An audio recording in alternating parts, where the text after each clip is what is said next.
Mahina, good morning!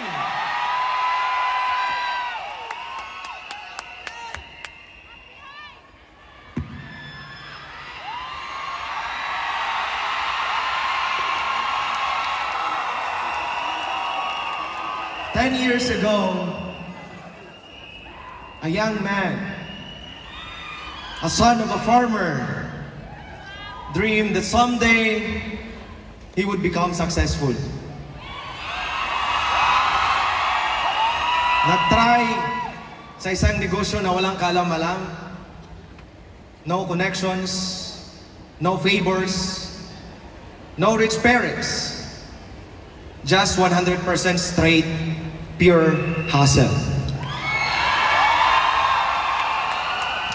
He started to share his business to his friends, his relatives, and even sa mga strangers.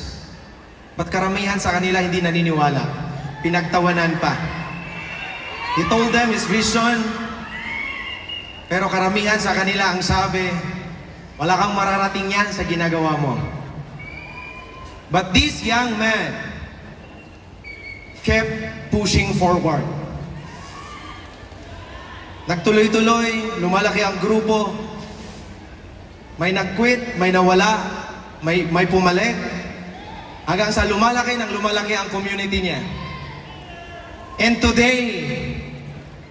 tonight, July 21, 2025, this young man breaks his dream into reality.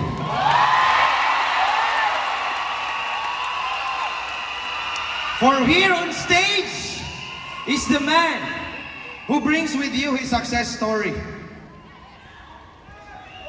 Doket Cabantog, our CEO and Chairman of AIM Global Group of Companies, Dr. Aconi Cabantog,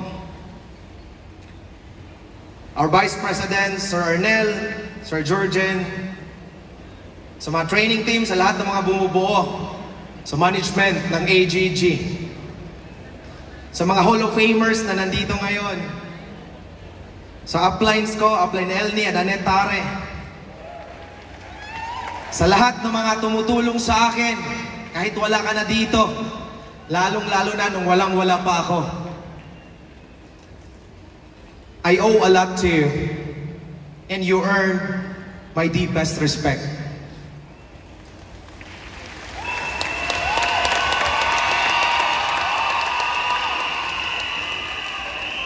I would like to share my sharing sa isang storya, isang kwento. Huwag kayong mag-alala, bago to.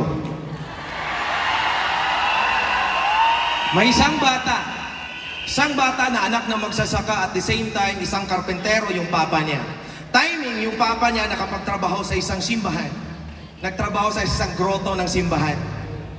Yung papa na yon, timing, in-approach niya yung pari ng simbahan na yon. Sabi niya, pwede ba maging working student yung bata ko dito? To cut the long story short, pumayag yung bata. Pumayag yung pare. Umuwi yung papa, dalang-dala yung balita na yung anak niya pwede maging working student sa isang kumbento. Ang bata sa murang edad, nalungkot, pero dahil gustong makapag-aral, pumayag. Umalis sa poder ng parents niya sa murang edad, umiyak, mamiss yung parents, namimiss na yung mga kapatid niya. Nag-working student sa isang kumbento, dalang-dala, isang pantalon lang, isang t-shirt. Walang sutana, nakibaro lang. In fact, pag nag-serve siya sa simbahan, nilagyan ng straw dito para mag-fit yung sutana niya. Siya yung pinakabata doon. At di maiiwasan dahil puro lalaki nung nandun, nabubuli siya. Minsan pinagsabihan siya, balik ka na lang doon sa bukid, balik ka na lang sa probinsya, magtanim ka na lang ng palay. One day, natulog yung batang yon, nilagyan ng charcoal yung mukha niya habang natutulog. At ginising ng mga kasamahan niyang altar boy. Sabi niya, ikaw na yung mag-serve sa simbahan. Dali-daling gumising yung bata, pumunta sa altar, duming-dumi ang mukha. Hindi niya alam, pinagtawanan na pala siya ng mga tao doon. One day, tinanong siya ng isang leader ng altar boy. Sabi niya, marunong ka na bang magpatunog ng kampana? Sabi ng altar boy ng batang yon, hindi pa ako marunong. Sabi niya, wala ka talagang mararating sa buhay. Pero yung batang yon, nag-aaral paano patunugin ang kampana. Doon niya nalaman, 3 klase pala ang tunog ng kampana kasi 3 kampana yun eh. Iba ang patay, iba ang kasal. Pag patay, tikongkong. Sa mga Tagalog, yung tikongkong, nakaganon yun. Pag kasal naman, tikangkang. Sa Tagalog, ang tikangkang, nakaganon yun. Kasal eh. Despite sa discouragement, yung batang yun nagtuloy-tuloy, kept believing in himself. Years after years pass, nag-aaral ng high school, bilang isang working student, graduated as salutatorian, entered the seminary, taking up the course, Bachelor of Arts, major in philosophy, graduated as cum laude. Right after that, nag-voluntary exit dahil gusto makatulong sa pamilya. And pumasok sa isang kumpanya ng AIM Global Group of Companies. This young man breaks record after records. Why? Because this young man, first time in history na nagiging 4 times consecutive top 1 sa buong kumpanya.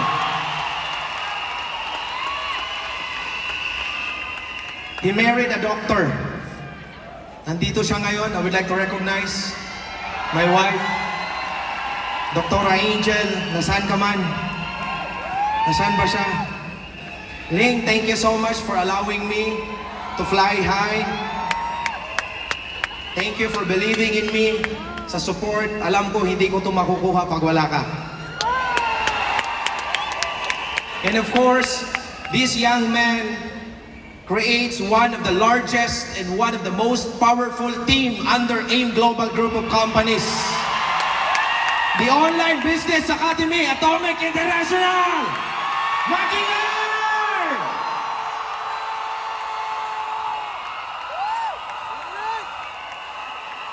Sa lahat ng nabuo ng Online Business Academy, from the Directors Club, Millionaires Club, Hall of Famers, sa lahat ng naniniwala sa leadership namin, maraming salamat ho sa inyong lahat.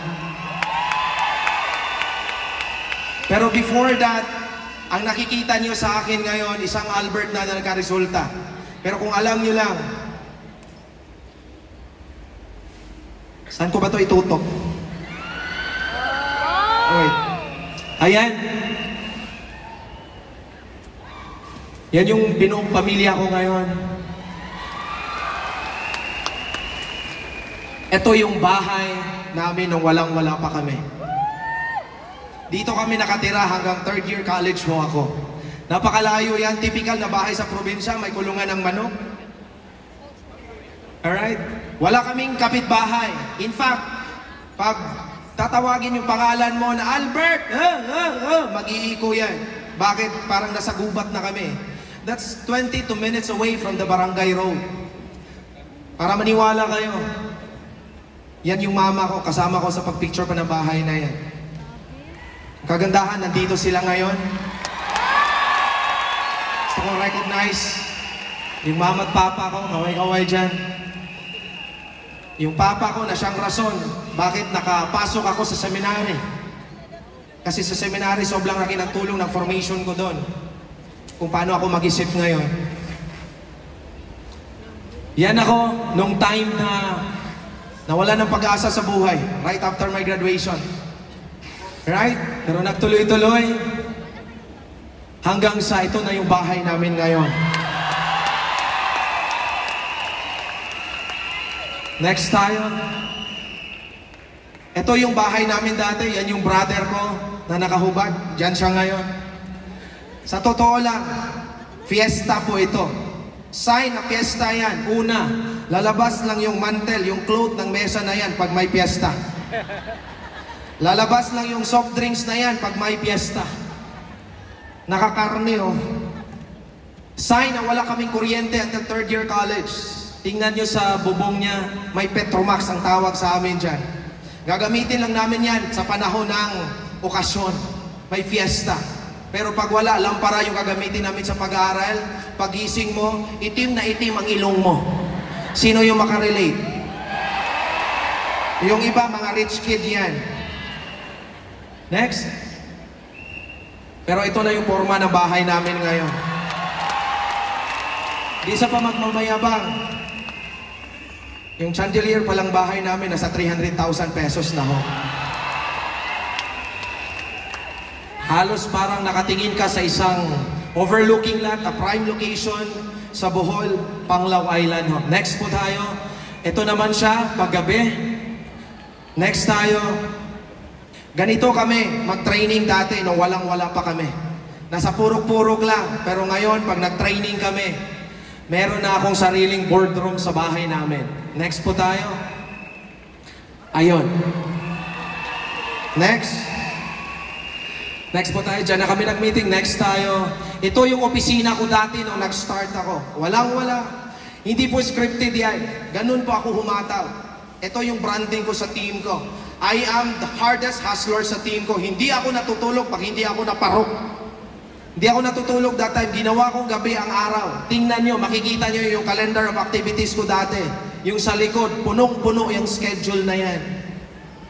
Pero ngayon, ito na ang opisina ko. Next tayo. 180 degrees, naka-glass yan. Kitang-kita ang buong syudad. Next tayo. Alright. Dati, naliligo lang kami sa palayan. Ngayon, infinity pool na ang kung saan kami naligo. Araw-araw, yan yung view namin. May sunrise, may sunset. Next tayo. Nakakatuwa lang. Kasi nga, pangarap ko na parang makikita ka pag lumalangoy.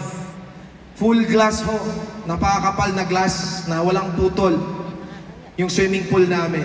Hindi sa pagmamayabang ho. Glass pa lang ng swimming pool namin, nasa 1.2 million na ho. Next ho tayo. Mayroon kami sariling jacuzzi sa swimming pool namin. Next.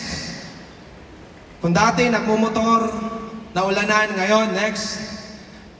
Ito na yung sasakyan namin. Kaway-kaway sa mga gustong makasasakyan dyan! We have Land Cruiser. Meron kaming Range Rover kasi idol ng wife ko, si Queen Elizabeth. Meron kaming sports car. Lahat yan binili namin brand new ho. Palakpakan naman natin yan. Next ho tayo. Hindi lang ako, sobrang dami. Ito yung sports car club namin sa Bohol. May sports car club kami sa Cagayan de Oro, sa Cebu. Next ho tayo. At ito yung fasad ng bahay namin dati. Gubat talaga siya. Pero ngayon, next, ito na yung front ng bahay namin ngayon.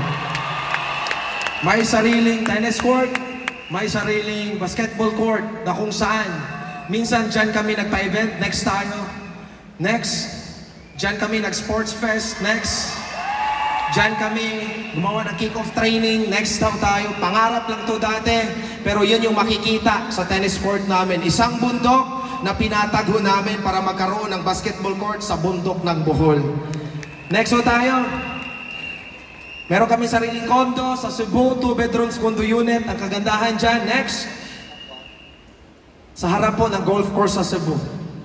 Yung condo namin. Next ho tayo. Ito yung mga ilan sa mga countries from Asia, from America, from Europe, to Middle East. Napuntahan na ho natin yan. Next ho tayo. Kagandahan, consistent po ako na pinadala natin yung top 20 all expense paid trip sa iba't ibang bansa. Every year ho. Nadala natin sila sa Vietnam, next.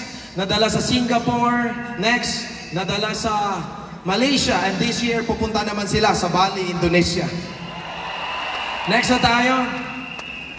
Ito yung mga time na bumisita yung mga top leaders ko sa apartment ko before. Hindi po yan bodega, apartment ko yan dati. Sirang-sira yan, walang upuan. Nandyan si Ate Del, si Kuya Roger, andyan si Jomen.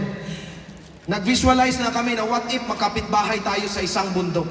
What if magkaroon tayo ng mga bahay na may highlands, na ang pangalan is Hayahay Highlands? Guys, vision lang yon.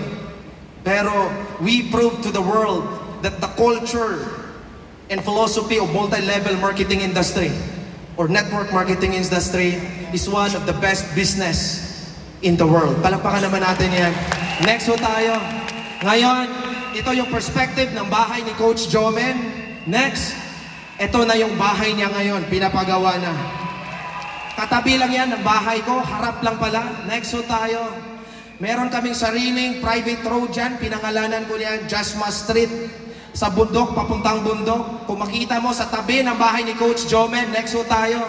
Ito naman yung perspective na bahay ni Nanay Del, ang Tatay Roger. Next ho tayo. Ito naman ang bahay nila ngayon.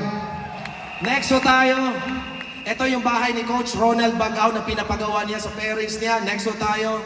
Ito yung perspective ng bahay ni Coach Ronald. And now, next, dyan itatayo sa tabi ng bahay ni Coach Jomen. Next ho tayo. Dyan naman itatayo yung bahay ni Ryan J. Digal.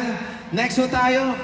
At ayan, isang bundok, Hayahay Highlands na ang nakatira lahat. Mga networkers sa AGG. Ito naman sa Cebu, may bahay si Coach Melegin, one of our top 20. Ito naman yung bahay niya ngayon, overlooking pa rin sa city sa Cebu. Next ho tayo. Ito naman yung bahay na pinapagawa ni Coach Junel sa Cagayan de Oro. Binisita ko. Next ho tayo. Ito naman yung bahay niya ngayon. Next ho tayo. Ito yung bahay ni Florisa Hamisula. Next. Next ho tayo. I just visualized this 10 years ago. Now it gradually turns into reality. Next. Vision lang yan before. Drawing lang yan before. Pero ang kagandaan, hindi lang nagiging drawing. Bakit? Next ho tayo. Yun yung drawing before. Pangalan sa Highlands namin. Hayahay Highlands. Ngayon, next. Yan na po ang forma ng Highlands namin ngayon. Palakpak naman dyan kung gusto mo magka-mansion! Next ho tayo. Tapos na para sa pamilya. Panahon naman para sa mga leaders. Isang hub community, hubbers community, na kayang magpasok ng 500 to 1,000 hubbers. Next ho tayo. Yan yung forma nila para at least pag nag-online sila, parang nasa resort na sila. Next ho tayo. Next. Next ho tayo. Ayan. Those are the result 10 years na tinabaho ko ang negosyo. Pero sa 10 years na yon, believe me, dumating din sa point na I was on the verge of quitting. Dumating sa point na gustong-gusto ko mag-give up. Pero ito yung tandaan mo, kapatid. Life has two choices. Number one is either you move forward or take the risk. Or number two, you step backward and play safe. Mamili ka doon. Kasi if you are playing safe, that's comfort zone. Guys, comfort zone is a beautiful place but nothing grows there. Walang tutubo doon. Ang comfort zone, hindi ka yan mag-grow. Ang sa akin lang ngayon, if you feel na parang you are uncomfortable, that means to say, lumabas ka na sa comfort zone mo ngayon. Yes! Sabi nga, if you want to become successful, you need to be comfortable of being uncomfortable. Lalong-lalo na sa first year mo dito, possible magiging uncomfortable ka. Bakit? Pagtawanan ka muna bago ka paniwalaan. Dudurugin ka muna bago makuha ang tugatog ng tagumpay. Tama or tama? Ang sa akin lang, go right through them. Labanan mo yung mga hamon sa buhay na yan. Huwag mong takbuhan. Go right through them. Crush them. Ikumbati na for you to win life and build legacy. Maraming salamat, everyone. God bless us all. To God be all the glory.